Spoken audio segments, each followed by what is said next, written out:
నమస్తే, తెలుగు రాజ్యంకి స్వాగతం. నేను మీ సంధ్య. సినిమా ఇండస్ట్రీ ఒక పెద్ద ప్రపంచం. చాలామందికి దారి చూపిన మార్గము, అలాగే ఎంతో మందిని పరిచయం చేసిన తెర.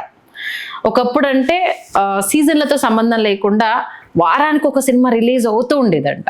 తర్వాత కాలానుగుణంగా సీజన్లు వచ్చేసాయి. పండుగ సీజన్లు, సమ్మర్ హాలిడేస్, ఇలా చెప్పుకుంటూ పోతే ఏ సీజన్లో సినిమా రిలీజ్ చేస్తే బాగుంటుంది అంటూ పోస్ట్పోన్ చేసుకునే సందర్భం దాకా వచ్చింది. మిగతా సందర్భాలు వేరు, ఆగస్టు 15th అనేది వేరు అనేది ఒక వాదన. మరి ఆగస్టు 15th రోజున మనకు ఫ్లాగ్ హోస్టింగ్ ఎందుకు జరుపుకుంటాము ఏంటి మనందరికీ తెలిసిందే. అయితే దాన్ని కూడా ఇప్పుడు సినిమా సీజన్గా చూడడము ఎంతవరకు సమంజసం అంటూ కొందరి వాదన తెర మీదకి రావడం జరిగింది. మరి ఇప్పుడు రిలీజ్ కాబోతున్న సినిమాలు అయితే దేశభక్తి ఓరియంటెడ్గా అయితే ఉండవు. రిలీజ్ చేసినా చూడ్డానికి జనాలకు ఆసక్తి ఉందా అని అంటే పెద్ద క్వశ్చన్ మార్క్ అనే చెప్పాలి. మరి ఆగస్టు 15th సినిమాలను రిలీజ్ చేయడాన్ని ఎలా చూడాలి? దాన్ని అంటే మార్కెట్ పరంగా దాన్ని కూడా నిజంగా అంటే ఒకవైపేమో బాధ, ఆగస్ట్ 15th మనం సెలబ్రేట్ చేసుకుంటాం, ఇంకోవైపు దాన్ని సినిమా సీజన్గా చూశారు అన్నది ఇంకొక బాధ. ఏంటి అనేది తెలియజేయడానికి రైటర్, సినీ విశ్లేషకులు తోట ప్రసాద్ గారు మనతో ఉన్నారు. ఆయన అడిగి మరి తెలుసుకుందాం. ప్రసాద్ గారు నమస్తే. నమస్తే సంజయ్ గారు. ప్రసాద్ గారు, ఆగస్ట్ 15th చిన్నప్పటి నుంచి వెళ్ళి ఆల్మోస్ట్ ఆల్ ఎంతమంది త్యాగదనుల ఫలం ఇది, ఏం జరిగింది ఏంటి, ఇవన్నీ వింటూ వచ్చాము. ఫ్లాగ్ హోస్టింగ్ అంటే ఒక పండుగ వచ్చిందంటే టెంపుల్కి వెళ్తాము, తర్వాత ఫ్యామిలీ అంతా కలిసి లంచ్కి వెళ్తాము, అది ఏదైనా మూవీ రిలీజ్ అయితే వెళ్తాము, అదొక పద్ధతి. బట్ ఆగస్ట్ 15th వచ్చేసరికి కొంతమంది వాదన ఏంటంటే దీన్ని కూడా సినిమా పండుగలా చేయడం ఎంతవరకు కరెక్ట్ అనేసి అంటూ తెర మీద తీసుకొస్తున్నారు. ఏమంటారు? ఉరుమురుమి మంగళ మీద పడ్డట్టు అన్నట్టుగా పాప అన్నిటికీ సినిమా ఇండస్ట్రీని కార్నర్ చేస్తున్నారు. వాళ్ళు సినిమాకి ఆడియన్స్ వచ్చే సీజన్ కోసం వెతుకులాడుతూ వాళ్ళు తగిన సీజన్ కోసం వెతుక్కుంటున్నారు. సీజన్ ఇన్ ది సెన్స్ ఏంటి అంటే ఇప్పుడు ఎదురుట్లా ప్రేక్షకులు మిడ్ వీక్లో అంటే ఒక మంగళవారం కావచ్చు, బుధవారం కావచ్చు రెగ్యులర్ థియేటర్కి వస్తారన్న నమ్మకం లేదు. వీకెండ్స్లో అంటే సాటర్డే సండే మాత్రమే వస్తారు అన్నది ఒకటి. అందుకనే థర్స్డే ఫ్రైడే సినిమా రిలీజులు అనేవి స్టార్ట్ అయ్యాయి. ఒక 2 రోజులు హాలిడేస్ వచ్చినప్పుడు ఏంటంటే అది సినిమాకి ఓపెనింగ్స్ బాగా ఉపయోగపడుతున్నాయి, ఎక్కువ కలెక్షన్స్ వస్తాయి, ఎక్కువ మంది ప్రేక్షకులు వచ్చే అవకాశం ఉంటుందన్న ఆశతో ఇలాంటి సీజన్లు ఎన్నుకుంటూ ఉన్నారు. దేశంలో అందరికీ మన దేశం మీద, మన జెండా మీద ఎంత గౌరవం ఉంటుందో సినిమా వాళ్ళకు కూడా అంతకు మించిన గౌరవం ఉంటుంది. అలాగని ఆగస్టు 15 కాబట్టి దేశభక్తి ఉన్న సినిమాలు తీయాలని ఏమీ లేదు. దేశభక్తి ఉన్న సినిమాలు తీయడానికి ఎనీ సీజన్ చేయొచ్చు. అల్లూరి సీతారామరాజు అనే సినిమా May 1st రిలీజ్ అయింది. ఆ మధ్య వచ్చిన ఉయ్యాలవాడ నరసింహారెడ్డి అనే సినిమా దసరాకు వచ్చింది. సో ఆగస్టు 15 రోజే దేశభక్తి గల సినిమాలు రావాలి, లేక ఆ రోజు మాస్ కమర్షియల్ సినిమాలు రిలీజ్ కాకూడదని ఏమీ లేదు. అంటే పెళ్ళిళ్ళకి ఆషాఢం అని ఉంటాయి, శుక్రమౌఢ్యం, గురుమౌఢ్యం అని ఉంటాయి. సినిమాలకి పాపం అలాంటి మోడాలు ఏమీ లేవు. ఇది ఏంటి అంటే ఏమీ లేకపోతే ఆగస్టు 15కి 3 సినిమాలు రిలీజ్ అవుతున్నాయి. మిస్టర్ బచ్చన్, డబల్ స్మార్ట్, అలాగే ఆయన చిన్న సినిమా, తమిళ డబ్ సినిమా తంగలాన్, ఈ 4 సినిమాలను రిలీజ్ అవుతున్నాయి. సో వీటి మీద ఏంటి అంటే ఒక సినిమా మీద ఒక సినిమా పోటీ పడుతున్న దశలో అసలు ఆగస్టు 15కి దేశభక్తి, జాతీయ పండగ జరుగుతున్న రోజుల్లో ఒక సినిమా రిలీజ్ చేయడం కరెక్టా కాదా అని. అంటే ఇప్పుడు కొన్ని జాతీయ నేషనల్ హాలిడేస్కి వైన్ షాప్స్ను మటన్ చికెన్ షాపులు బంద్ చేస్తారు. ఈ సినిమా అనేది జనానికి హాని చేసేది కాదు, జస్ట్ అదొక వినోదం మాత్రమే. మీరు ఇందాక అన్నట్టు సంక్రాంతి పండుగ వచ్చింది, 3 రోజులు 3 రకాల కొత్త బట్టలు వేసుకుని 3 సినిమాలకు వెళ్ళేవాళ్ళు. అందుకే సంక్రాంతి 3 సినిమాలు వచ్చాయి. అంటే ఎప్పుడో మిస్ అమ్మ సినిమా నుంచి కూడా మొన్నటి గుంటూరు కారం వరకు కూడా ప్రతిదీ కూడా సంక్రాంతి టార్గెట్ చేసుకు వచ్చినవే. సో సంక్రాంతి అని మనకు పెద్ద పండగ, అలాగే ఒక దసరా, అలాగే ఒక ఇప్పుడు కొత్తగా ఏమైంది అంటే క్రిస్మస్, సమ్మర్ అనేవి వచ్చాయి. ఈ సీజన్లు అనేవి ఎందుకు వచ్చాయి అనుకుంటూ అంటే ఇప్పుడు ఇదివరకు ఒక 30 ఏళ్ల క్రితం వెళితే ఏడాదికి 170 సినిమాలు రిలీజ్ అయ్యేవి, వారానికి 2 సినిమాలు వచ్చేవి. ఇప్పుడు 78లో ఆగస్ట్, ఇప్పుడు ఏదైతే ఇండిపెండెన్స్ డే అనుకున్నాం ఆ వారంలో సింహబలుడు ఎన్టీ రామారావు గారు యాక్ట్ చేసిన సినిమా, అలాగే కృష్ణ గారు యాక్ట్ చేసిన సింహగర్జన అనే సినిమా అదే టైంలో వచ్చాయి. ఆగస్ట్ 11, 14 డేట్ కరెక్ట్గా గుర్తులేదు కానీ. సో ఆ రోజు ఎవరు ఇండిపెండెన్స్ డే వీక్కి సినిమా రిలీజ్ అవుతున్నట్టుగా పబ్లిసిటీ జరగలేదు, ఓ రెగ్యులర్ ప్రాసెస్లో రిలీజ్ అవుతున్నట్టుగానే ఉండిపోయింది. ఆ టైంలో ఏమనుకునే వాళ్ళు అంటే ఓన్లీ కార్తీక మాసం డల్ సీజన్ అనుకునేవాళ్ళు. అంటే నవంబర్లో అందరూ శివదీక్ష తీసుకోవడం కావచ్చు, ఉపవాసాలు ఉండడం కావచ్చు, లేదా అయ్యప్ప దీక్ష ఎక్కువ తీసుకునే వాళ్ళు కాబట్టి ఆడియన్స్ థియేటర్లు రారని అది డల్ సీజన్, నవంబర్లో సినిమాలు రిలీజ్ చేయకూడదు అనుకుంటూ ఉండేవాళ్ళు. అదొకటే బ్యాడ్ సీజన్ కింద అనుకునేవాళ్ళు. అంతే తప్ప ఇంకా వేరే సీజన్ అంటూ వచ్చేది కాదు. కానీ ఏమైందంటే ఇప్పుడు హాలీవుడ్ అనేది మాత్రం పర్టికులర్గా సీజన్ టార్గెట్ చేసి సినిమాలు రిలీజ్ చేస్తుంటాయి.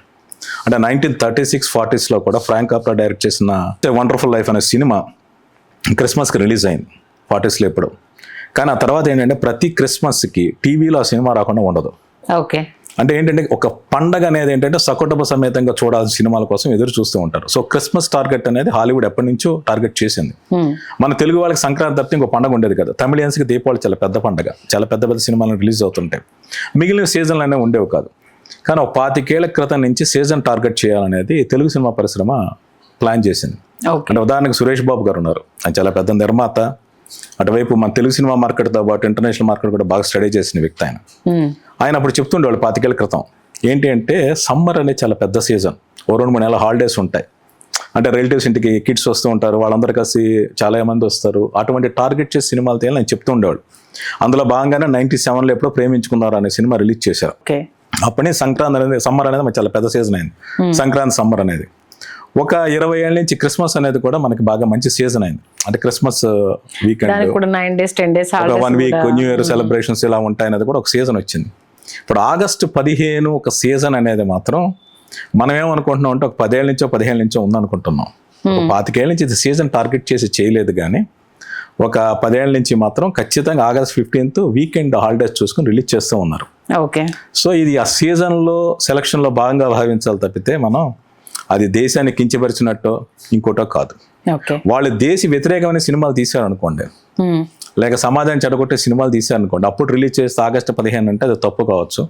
వాళ్ళ వినోదాన్ని వాళ్ళు అందించడానికి చూస్తూ ఉన్నారు.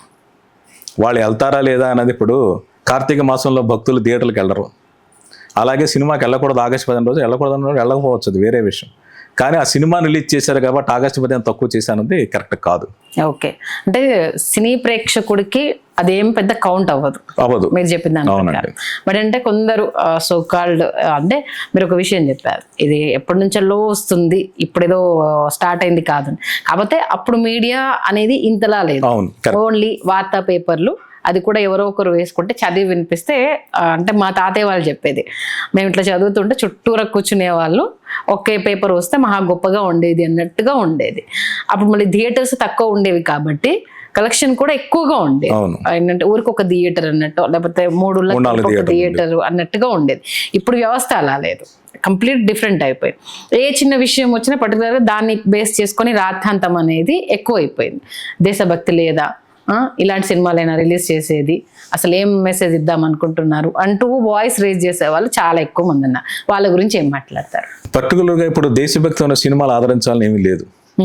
అలాంటి సినిమాలు తీసినప్పుడు ఎంతమంది చూస్తున్నారు అనేది మనకు తెలియదు. సో అలాంటి వాళ్ళు కామెంట్స్ని మనం పట్టించుకునే అవసరం లేదు.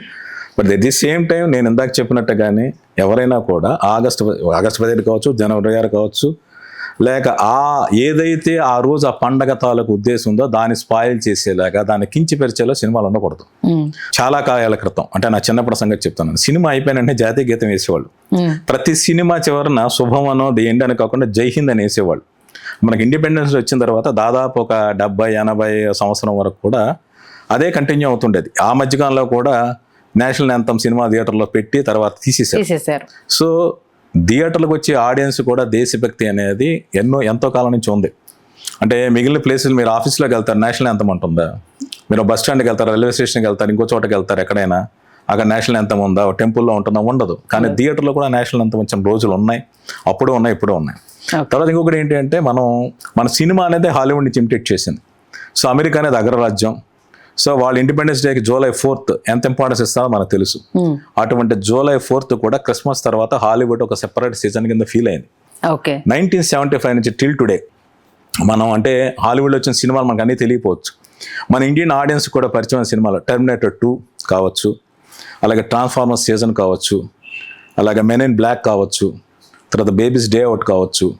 ఇలాంటి సినిమాలన్నీ కూడా హాలీవుడ్లో July 4th వీకెండ్లోనే రిలీజ్ అయ్యి బ్లాక్ బస్టర్స్ అయ్యాయి. ఎందుకు అంటే ఇండిపెండెన్స్ డే అనేది వాళ్ళకి దేశం చేసుకున్న సెలబ్రేషన్. ఆ సెలబ్రేషన్లో భాగం సినిమా అనేది సెలబ్రేషన్లో భాగం. మంచి కొత్త బట్టలు, మంచి ఫుడ్, సినిమా కూడా సెలబ్రేషన్లో భాగం. సో ఇది సెలబ్రేషన్లో భాగం కింద చూడాలి తప్పితే దాన్ని వేరేగా చేయడం కరెక్ట్ కాదు. ఇప్పుడు ఈ 25 ఏళ్ల కాలంలో అంటే 2000 సంవత్సరం ఇప్పుడు 2024 మధ్యలో ప్రతి ఏడాది ఆగస్టు 15 వారంలో కరెక్ట్ 15వ తారీఖు కావచ్చు, 11 నుంచి 14లోగా ప్రతి ఏడాది 2-3 సినిమాలు రిలీజ్ అయ్యాయి. వీటిలో బ్లాక్ బస్టర్గా చెప్పుకునే యమదొంగ సినిమా ఆగస్టు 15 వీక్లో విడుదలైన సినిమాయే. అలాగే ఓల్డ్ యమదొంగనా లేకపోతే యమదొంగ ఎన్టీఆర్ది? ఎన్టీఆర్ గారు, ఓకే. ఎన్టీఆర్ గారు రాజమౌళి గారు చేసిన సినిమా యమదొంగ కూడా ఆగస్టు 15 ముందు రిలీజ్ అయిన సినిమాయే. 2008లో అనుకుంటా, ఓకే 2007 సారీ. అలాగే గీత గోవిందం సినిమా ఉంది 2018లో ఆగస్టుకే వచ్చింది, ఆగస్టు. అది కూడా బ్లాక్ బస్టర్. అలాగే ఎన్నో సినిమాలు, నేనే రాజు నేనే మంత్రి, అది కూడా ఈ ఆగస్టు 15కి వచ్చిన సినిమాయే. సో ఆడియన్స్ దృష్టిలో ఇది రాంగ్ సీజన్ కాదు. ఇప్పుడు మీరు చూసిన గీత గోవిందం ఒక ప్యూర్ రొమాంటిక్ కామెడీ, అది ఆడియన్స్ బ్లాక్ బస్టర్ చేశారు. యమదొంగ ఫ్యాంటసీ, అది సూపర్ హిట్ చేశారు. నేనే రాజు నేనే మంత్రి ఒక రస్టిక్ రా వైలెంట్ ఫిల్మ్, అది కూడా ఆడియన్స్ యాక్సెప్ట్ చేశారు. సో ఆడియన్స్ దృష్టిలో ఆగస్ట్ 15th సీజన్ అనేది కూడా వాళ్ళు యాక్సెప్ట్ చేశారు. బట్ బాగోలేని సినిమాలు ఏమి 3 రోజులు సెలవులు వచ్చాయని వాళ్ళు ఏమి చూడరు, బాగున్న సినిమానే చూస్తారు ఖచ్చితంగా. ఓకే, అంటే ఇది ముందు నుంచి ఉంది ఆగస్ట్ 15 అండర్లైన్ చేసి చెప్పేవాళ్ళు కాదు ఇదివరకు, అంటే ఇంత పర్టికులర్ గా మెన్షన్ చేసేవాళ్ళు కాదు. ఇప్పుడు ఏంటంటే ఆగస్ట్ 15th అనేది ఒక దేశ స్వాతంత్ర దినోత్సవం, మీడియా వల్ల మీ అన్నట్టు మీడియా హైలైట్ చేయడం ఒకటిను, ఒక 2-3 రోజుల సెలవులు దొరుకుతున్నాయి, 2-3 సినిమాలు వస్తున్నాయి, అందువల్ల ఫోకస్ అంతా పడి ఇప్పుడు ఈ డిస్కషన్ వస్తూ ఉంది. ఓకే, అంటే ఈ డిస్కషన్ సినిమాకి ప్లస్ అవుతుందా మైనస్ అవుతుందా? అసలు ఈ డిస్కషన్ సినిమాకి ప్లస్ మైనస్, సినిమా కంటెంటే సినిమాకి ప్లస్ మైనస్ అంతే అంతే. ఇప్పుడు ఈ ఆగస్ట్ 15th అనే దానికించి ఇండియన్ ఫిల్మ్ ఇండస్ట్రీ మర్చిపోయిన ఒక బ్లాక్ బస్టర్ సినిమా ఉంది, షోలే. అది 1975 ఆగస్టు 15 రిలీజ్ అయింది. అప్పుడు ఎమర్జెన్సీ మూమెంట్, అంటే ఆ టైంలో దేశభక్తి ఎలా ఉప్పొంగుతుందో మనం అర్థం చేసుకోవచ్చు, లేక అప్పుడున్న ఒక ఒత్తిడి ఎలాగుందో మనం అర్థం చేసుకోవచ్చు. అటువంటి సిచ్యువేషన్ రిలీజ్ అయిన షోలే అనే సినిమా ఇప్పటికీ టిల్ టుడే, నెక్స్ట్ ఇయర్కి 50 ఏళ్ళు అవుతుంది. సో 50 ఏళ్ల పాటు ఆ సినిమా, భారతదేశంలో వచ్చిన సినిమా కూడా ఈ ఆగస్టు 15 రిలీజ్ అయింది. సో అది డేట్ కౌంటబుల్ కాదు. అంటే మామూలుగా ఇప్పుడు మీరు అన్న పాయింట్లో నేను అడుగుతాను, సినిమా అనేది డేట్ తోటి సీజన్తో సంబంధం లేదు, ఆ స్క్రిప్ట్ నరేషను మనకు నచ్చే విధానం మీదనే సినిమా ఇదై ఉంటుంది అనేసి. మరి ఎందుకు అంత దాని మీద డిపెండ్ అయినప్పుడు ఈ హాలిడేస్లో చూసుకొని వేయడం కావచ్చు, వీటిని పర్టికులర్గా ఈ టైంలోనే రిలీజ్ చేయాలని చూస్ చేసుకోవడం కావచ్చు ఎందుకు? ఇందాక చెప్పినట్టు ఏంటంటే ఇదివరకు థియేటర్కి ఏ రోజైనా ఆడియన్స్ వచ్చేవాళ్ళు, బుధవారం కావచ్చు గురువారం కావచ్చు. ఇప్పుడు అలా రావట్లా. సినిమా శుక్రవారం రిలీజ్ అయితే శుక్రవారం రోజు ఏంటంటే సినిమా లవర్స్ లేక పర్టికులర్ హీరో ఫ్యాన్స్ వాళ్ళు థియేటర్కి వస్తారు. సాటర్డే సండే ఏంటంటే ఫ్యామిలీస్ సినిమా బాగుందని టాక్ వస్తే వచ్చే ఆడియన్స్ వస్తారు. సో అది కాకుండా ఏంటంటే ఇప్పుడు మామూలుగా శని ఆదివారాలతో పాటు ఆగస్టు 15 ఒక సెలవు రోజు అవుతుంది. అది రంజాన్ కావచ్చు, ఇంకో మహాశివరాత్రి కావచ్చు, ఇంకొకటి అనేది ఒక సెలవు రోజు వస్తే అదనంగా ఎక్కువ ఫుట్ఫాల్స్ ఉంటాయి, ఎక్కువ కలెక్షన్స్ వస్తాయని ఆశ. అంటే సినిమా అనేది ఇప్పుడు లాంగ్ రన్ లేదు, ఉన్న తక్కువ టైంలోనే ఎక్కువ కలెక్ట్ చేసుకోవాల్సిన అవసరం ఉంది. అందుకని ఈ సీజన్ ఎన్నుకుంటున్నారు కాబట్టి ఈ సీజన్ కొంచెం ఎంత డిస్కషన్ అవుతుంది. అలా కాకుండా ఇదివరట్లా అయితే ప్రతి వారం 2 సినిమాలు వచ్చి ఆగస్టు 15 కావచ్చు, ఇంకో రోజు కావచ్చు వస్తూనే ఉండేవి. అది ఇష్యూ కానే కాదు. ప్రస్తుతం mister Bachchan plus double smart Shankar ఆయన ఒక చిన్న సినిమా గీతా ఆర్ట్స్ తీసిన గీతా ఆర్ట్స్ ది, అది గీతా ఆర్ట్స్ బ్యానర్ కాబట్టి కొంచెం హైలైట్ అయింది. అలాగే ఎన్టీఆర్ గారు బావమరిది యాక్ట్ చేస్తున్నాడు, మ్యాడ్ తర్వాత సెకండ్ మూవీ అనేసి. అంటే మెయిన్ గా అయితే అందరి చూపు mister Bachchan double smart Shankar మీద ఉంది. అది స్క్రిప్ట్ రైటర్ గా ఏది ఎక్కువగా ఇంపాక్ట్ చూపిస్తుంది అనుకుంటున్నారు, ఎటువైపు అట్రాక్ట్ అవుతారు అనుకుంటున్నారు? అంటే అనేది ఇప్పుడు మనం సినిమా చూడకుండా దాని గురించి అంచనాలు ఏవి లేవు. ఫస్ట్ ఆఫ్ ఆల్ ఏంటంటే ఆ సినిమా కూడా తక్కువ కుర్రాళ్ళకి కూడా బాగా నచ్చొచ్చు, ఒక విలేజ్ నేటివ్ అన్న సినిమా కావచ్చు. సో ఆడియన్స్ చాయిస్ ఏదనేది ఇప్పుడు డబుల్ స్మార్ట్ అనేది నేను పూరి జగన్నాథ్ గారితో కలిసి పనిచేసేది చాలా సినిమాలకి. ఓకే, సో ఆయన మాస్ ఎలాగా ప్రజెంట్ చేస్తాను నాకు ఐడియా ఉంది. సో ఆ కైండ్ ఆఫ్ ఆడియన్స్కి అది మంచి కిక్ ఇచ్చిరుతుంది. అలాగే హరీష్ శంకర్ గారితో కూడా నేను పనిచేశాను. సో రవితేజ గారి ఎనర్జీ కావచ్చు, ఎంటర్టైన్మెంట్ కావచ్చు, హరీష్ శంకర్ గారు బాగా హ్యాండిల్ చేయగలరు. పైగా ఒక రీమేక్ని వేరే ఒక సొంత సినిమా, కొత్త సినిమాలు అడాప్ట్ చేయగల టాలెంట్ ఆయనకు ఉంది. సో ఆయన చేసిన మార్పులు చేర్పు ఖచ్చితంగా 2 సినిమాలు పెద్ద సినిమా అంటే ఫోకస్ ఉంటుంది. At the same time Thangalaan అనే విక్రమ్ సినిమా కూడా మన ప్రేక్షకులు చాలా డిఫరెంట్ టేస్ట్ ఉన్నవాళ్ళు ఆ సినిమా కూడా చూస్తారు. సో ఫైనల్గా ఫస్ట్ డే ఈ 3 సినిమాలు ఓపెనింగ్ షేర్ చేసుకున్నప్పటికీ రెండో రోజు మూడో రోజుకి ఆడియన్స్ మెజారిటీ ఇటువైపు సినిమా చూస్తాను డిసైడ్ అవుతుంది. ఓకే, అదే ఆల్మోస్ట్ అంటే ఇప్పుడున్న సిచ్యువేషన్లో అయితే నచ్చితే 3 days, ఇంకా నచ్చితే 1 week షేరింగ్ అనేది అయితే చాలా మారిపోయింది. అవును, కారణం ఏంటిది అనేసి అని అనుకుంటున్నారు? అంటే అట్రాక్ట్ గా చూపించలేకపోతున్నారు అనుకుంటున్నారా, లేకపోతే కాపీ పేస్ట్ కథలే ఎక్కువగా ఇదవుతున్నాయని అనుకోవాలా? కాపీ పేస్ట్ అని కాదు, అంటే ఏంటి అంటే ఆడియన్స్కి ఎప్పుడు కూడా, అంటే ఏ ఇండస్ట్రీ తీసుకున్నా, తెలుగు తమిళ్ హిందీ ఏదో తీసుకున్నా కూడా బ్లాక్ బస్టర్స్ అనేవి మాస్ కమర్షియల్ సినిమాలే బ్లాక్ బస్టర్స్. ఫ్యామిలీ డ్రామాలు ఏ రోజు బ్లాక్ బస్టర్స్ కాదు. అంటే హమ్ ఆప్కే కౌన్, మైనే ప్యార్ కే లాంటి కొన్ని ఎక్సెప్షన్స్ ఇవ్వచ్చు, కానీ మెజారిటీ% మాస్ సినిమాలే బ్లాక్ బస్టర్స్ అవుతాయి. ఆఫ్టర్ కరోనా కావచ్చు, ఓటీటీ ప్లాట్ఫామ్ వచ్చిన విప్లవం కావచ్చు, ఆడియన్స్ అభిరుచిలో మార్పు వచ్చింది. సో టెంప్లెట్ కమర్షియల్ సినిమాలు వాళ్ళు ఎక్కువగా ఇష్టపడకపోవచ్చు, but at the same time వాళ్ళ కొత్తదనం కోరుకుంటున్నారు, వీళ్ళంత కాలక్షేపం కోరుకుంటున్నారు. సో అవి అందించగలిగే సినిమాలు నిలబడతా రెండు నిలబడవు అంతే. అంటే ఈ మధ్య కాలంలో మీకు అలా అనిపించిన సినిమా ఏంటి? ఏది నచ్చలేదన్నా? ఇది పర్ఫెక్ట్, ఇలా అయితే జనాలు చూస్తారు అని మీకు యాజ్ రైటర్గా కావచ్చు, ఒక సినీ ప్రేమికుడుగా కావచ్చు, మీకు పర్ఫెక్ట్ అనిపించిన సినిమా ఏంటి? అంటే ఇప్పుడు థియేటర్లో రిలీజ్ అయిన సినిమాలు చూసుకుంటే ఇప్పుడు కల్కి అనేది బ్లాక్ బస్టర్. సో ఆడియన్స్ కి నేను అనుకునేది ఏంటి అంటే, ఓ రెగ్యులర్ ఆడియన్స్ కి, middle class audience, middle class values, middle class stories అనేవి మొత్తం మీద సినిమాలో కావచ్చు, సాహిత్యంలో అయితే మొత్తం కంప్లీట్గా అదృశ్యం అయ్యాయి. సో ఆ కైండ్ ఆఫ్ ఆడియన్స్ లేరు. బహుశా ఓటీటీలో, టీవీ ఛానల్స్లో చూస్తున్నారేమో తెలియదు. ఇక మిగిలిన 2 జోనర్లు, ఒకటి బిగ్ లార్జర్ దెన్ లైఫ్, అంటే ఒక ఫ్యాంటసీ వరల్డ్. కల్కి తీసుకోండి, బాహుబలి తీసుకోండి, పుష్ప తీసుకోండి, కేజీఎఫ్ తీసుకోండి, లార్జర్ దెన్ లైఫ్. అది ఫ్యాంటసీ కావచ్చు, రియలిస్టిక్ కావచ్చు, మన ఊహకందన ప్రపంచాన్ని చూపిస్తే ఆడియన్స్ కనెక్ట్ అవుతున్నాడు.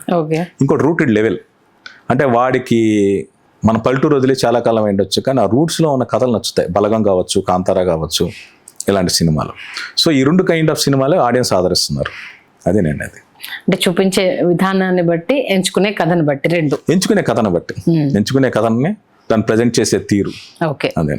అంటే ఇప్పుడు సోకాళ్ళు August 15th చేసే రభస సినిమాల పైన ఎలాంటి ఎఫెక్ట్ అయితే చూపించదు. అది హాలిడే అనేది ఒక అడ్వాంటేజ్ వాళ్ళకి. ఆడియన్స్ ఆ రోజు ఎక్కువ థియేటర్స్కి వచ్చే అవకాశం ఉంటుంది. ఒక ఆడియన్స్ పరంగా ఒక ఏమంటారు, ఒక అడ్వాంటేజ్ తప్పితే సినిమా పరంగా ఇంకోటి కాదు. ఓకే, థ్యాంక్ యూ ప్రసాద్ గారు, మంచి విశ్లేషణ ఇచ్చారు. Please do subscribe to Telugu Rajyam channel. Please do subscribe to Telugu Rajyam channel. Please do subscribe to Telugu Rajyam channel. Hi అండి, నేను మీ ఆర్పీని, నెల్లూరు పెద్దారెడ్డి చేపల పులుసు ఓనర్ని. మీరు తెలుగు రాజ్యం అనే ఈ యూట్యూబ్ ఛానల్ సబ్స్క్రైబ్ చేసుకుని మంచి మంచి వీడియోలతో వస్తారు. Thank you so much. Hi people, I'm Sonakshi Verma and you please watch Telugu Rajyam and please subscribe to the channel.